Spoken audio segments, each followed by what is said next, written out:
వెంకీగాడి సంగతి నాకు అనవసరం. నాకు పద్మావతే అవసరం.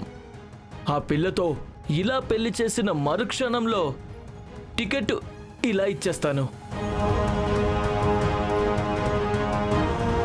లేదంటే నేను ఇంకో దారి ఆలోచిస్తాను. ఆ తర్వాత మీ ఇష్టం, ఆలోచించుకోండి.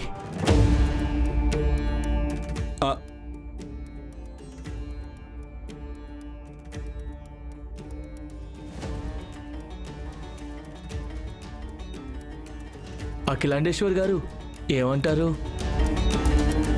తాళి కట్టడం, టికెట్ ఇవ్వడం అన్న కథే కరెక్ట్గా లేదు మినిస్టర్ గారు. నా కూతుర్ని బయటికి తీసుకురాకుండా మీరు అబద్ధాలు ఆడినప్పుడే మీకెంత కమిట్మెంట్ ఉండాదో నాకు బాగా కనపడినది. మీకు పద్దునిచ్చి పెళ్లి చేసేంత నమ్మకం నాకు లేదు, కానీ మీరు ముందు నాకు టికెట్ ఇవ్వండి. మరుసటి రోజే మీకు పద్దునిచ్చి పెళ్లి చేస్తా. అలా అయితే పెళ్లికి ముహూర్తం పెట్టించి డేట్ చెప్పు అఖిలాండేశ్వరి. ముందు రోజే నేను నీకు టికెట్ ఇచ్చేస్తాను.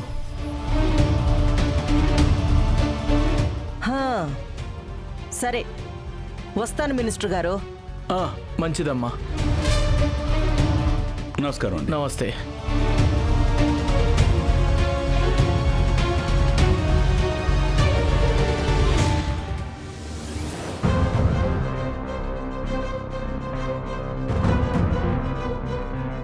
ఏంటి పత్తు గారు,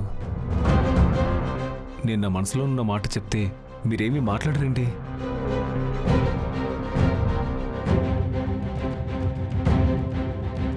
మళ్ళీ అదే మౌనం.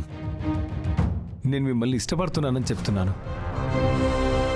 మీరు ఒప్పుకుంటే వెంటనే మీ అమ్మగారిని ఒప్పించి పెళ్లి చేసుకుందాం అనుకుంటున్నానండి. నేను జీవితంలో ఆలోచించకూడదు అనుకుంది నా పెళ్లి గురించేనండి. I'm sorry. పదుగారు, పదుగారు,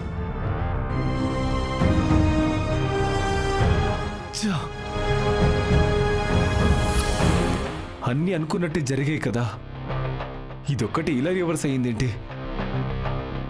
వా, సరే అంటుంది అనుకుంటే సారీ చెప్పి వెళ్ళిపోతుందేంటి?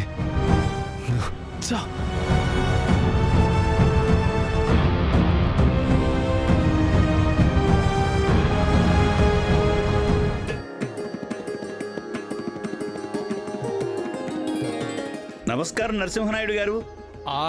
నమస్కారం పంతులు గారు. కూర్చోండి కూర్చోండి. అమ్మా కృష్ణవేణి,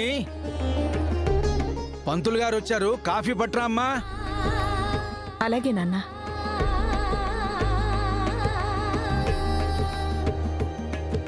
ఏంటి పంతులు గారు, మా అమ్మాయి కబురు పెట్టిందా? అబ్బే కాదండి, మీ మనవడు వెంకటేష్ నాయుడు గారు రమ్మంటే వచ్చాను.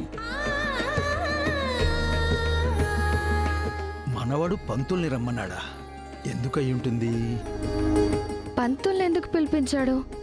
పైగా ఇంట్లో పరిస్థితి కూడా పంతుల్ని పిలిపించి పేరెంటాలు చేసేలాగా కూడా లేదు. మరెందుకు పిలిపించుంటాడు?